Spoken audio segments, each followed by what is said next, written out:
பிரியமானவர்களே, இன்றைய காலை பொழுதிலும் கூட இது வானத்தின் வாசல் ஊழியத்தின் மூலம் உங்களை சந்திப்பதில் கர்த்தருக்குள் மிகுந்த சந்தோஷம் அடைகிறேன். என்னுடைய வாழ்நாள் நீடித்திருப்பதற்காக நான் தேவ சமூகத்தில் காத்து கிடக்கிறேன்.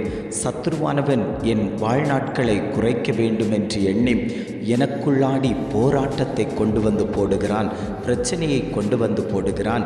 ஜெபிக்க முடியவில்லை, வேதம் வாசிக்க முடியவில்லை, தேவ சமூகத்தில் அமர்ந்து கொடுக்க முடியவில்லை.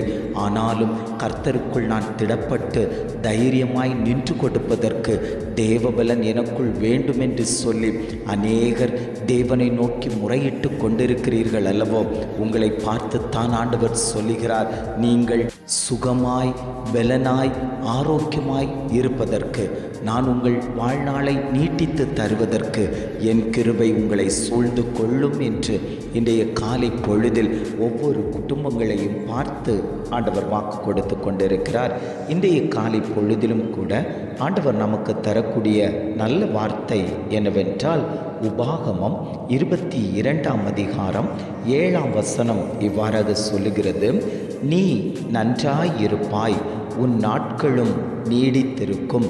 வேதம் இவ்வாறாக சொல்லுகிறது, நீ நன்றாயிருப்பாய், உன் நாட்களும் நீடித்திருக்கும். நீங்கள் நீடித்த நாட்களாய் வாழுவதற்கு, நீங்கள் நன்றாய் இருப்பதற்கு தேவபலன், தேவ ஆளுகை உங்களை சூழ்ந்திருக்க வேண்டும். இன்றைய உலகத்தில் நன்றாய் வாழ முடியாதபடிக்கு சத்துருவானவன் குடும்பங்களுக்குள் வேட்டையாடி கொண்டிருக்கிறான். எந்த குடும்பத்தை பின்மாற்றத்துக்குள் கொண்டு போகலாம், எந்த குடும்பங்களை சீரழித்து கொடுக்கலாம், எந்த குடும்பங்களை இல்பொருளாக்கலாம், எந்த குடும்பங்களை வேண்டாம் என்று உதறி தள்ளலாம் என்று சொல்லி ஒவ்வொரு குடும்பங்களையும் தேடி தேடி வதைத்து கொண்டிருக்கக்கூடிய சத்துருவானவனுடைய திட்டங்களையும் தீர்மானங்களையும் முறியடிக்க வேண்டுமானால் தேவனுடைய பிரசன்னம் நமக்குள்ளாடி இருக்க வேண்டும், தேவ பலன் நமக்குள்ளாடி இருக்க வேண்டும்.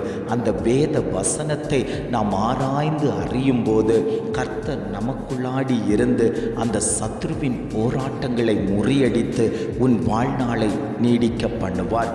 இன்றைக்கு நாட்கள் குறைக்கப்பட்டு காணப்படுகிறது.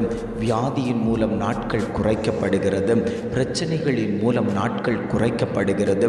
பொல்லாங்கனுடைய கிரியைகள் குடும்பத்துக்குள் செயல்படுவதினால் அநேகர், நான் இனி எதற்காக வாழ வேண்டும், நான் மரித்து போய்விடலாமே, இந்த பிரச்சனையை நான் சுமந்து கொண்டு போவதற்கு என்னால் முடியவில்லை, என்னால் இதற்கு முன்பாக நின்று ஜெயம் கொடுக்க முடியவில்லை என்று சொல்லி அநேகர் மரணத்தை தழுவி கொண்டிருக்கும் போது பூரண ஆயுசை பெற்றுக்கொள்ள விடாதபடிக்கு சத்துருவானவன் பல வழிகளை தெரிவு செய்து கொண்டு நல் இருதயங்களை காயப்படுத்தி பாவ வழிகளுக்குள் கொண்டு போக நினைக்கிற அந்த சத்துருவின் திட்டங்களை முறியடிக்க வேண்டுமானால் கர்த்தருடைய ஆவியானவர் உன் குடும்பத்துக்குள் உலாவ வேண்டும். கர்த்தருடைய ஆவியானவர் உன் எல்லைகளுக்குள்ளாடி உலாவ வேண்டும், உன் பிள்ளைகளுக்குள்ளாடி உலாவ வேண்டும். உன்னுடைய மாம்சம் செத்து போகாதபடிக்கு அது ஜீவன் பெற வேண்டுமானால் கர்த்தருடைய ஆவியானவர் உனக்குள்ளாடி அந்த ஆத்துமாக்குள்ளாடி அவர் வருவாரேயானால் நீ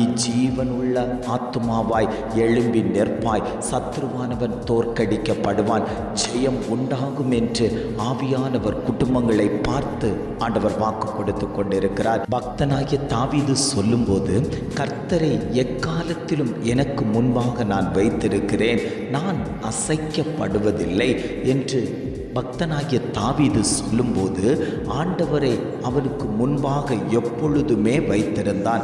அந்த ஆண்டவரை முன்பாக வைத்து அவன் எல்லா காரியங்களையும் செய்யும்போது அவனோடு கூட கர்த்தர் இருந்தார். அவனை பலப்படுத்தினார், திடப்படுத்தினார்.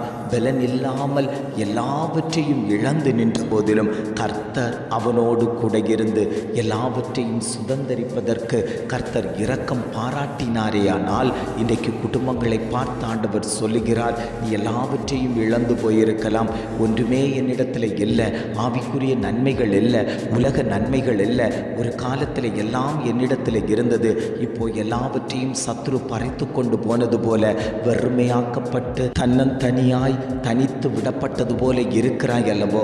உன்னை பார்த்துத்தான் ஆண்டவர் சொல்லுகிறார், நீ தனித்து விடப்பட்டவள் அல்ல, உனக்கு துணையாக நான் உன்னோடு கூட இருக்கிறேன், உன் குடும்பத்தில் இருக்கிறேன், உன் பிள்ளைகளோடு கூட இருக்கிறேன், உன் புருஷனாரோடு கூட இருக்கிறேன், உன் வாழ்க்கையில் கூட இருக்கிறேன், உன் தொழிலில் கூட இருக்கிறேன், உன் ஊழியத்தில் கூட இருக்கிறேன். இனி சத்ருவானவன் ஜெயம் கொள்ள முடியாது, சத்ருவானவனை அதம் பண்ணுவதற்கு நான் எழுந்தருளி விட்டேன் என்று ஆவியானவர் குடும்பங்களை பார்த்து ஆண்டவர் வாக்கு கொடுத்து கொண்டிருக்கிறார். எத்தனை பேர், ஆண்டவரே என் குடும்பத்தில் நீர் வருவீரே ஆனால் என் வாழ்வு நன்றாய் இருக்கும், என்னுடைய சுக வாழ்வு சீக்கிரத்தில் துளைக்கும், நான் இன்னும் பலப்படுவேன், நான் இன்னும் திடப்படுவேன், என்னுடைய நாட்களும் நீடித்திருக்கும் என்று சொல்லி எத்தனை பேர் வாஞ்சித்து ஆண்டவரை கேட்டுக்கொள்கிறீர்களோ அத்தனை பேருக்கும் நான் அந்த அபிஷேகத்தை கொடுப்பேன் என்று ஆவியானவர் குடும்பங்களை பார்த்து ஆண்டவர் பேசிக்கொண்டிருக்கிறார். ஜெபிக்கலாமா? அன்பின் பரலோக பிதாவே, இந்த காலை பொழுதுக்காக நாங்கள் உம்மை துதிக்கிறோம், ஸ்தோத்தரிக்கிறோம் ஆண்டவரே. இந்த காலை பொழுதிலும் கூட எங்களுக்கு தந்த நல்ல வார்த்தைகளுக்காக நாங்கள் உமக்கு நன்றி செலுத்துகிறோம் ஆண்டவரே. உன் நாட்களும் நீடித்திருக்கும், நீ நன்றாய் இருப்பாய் என்று அழகான ஒரு வார்த்தை தந்தீங்க ஆண்டவரே.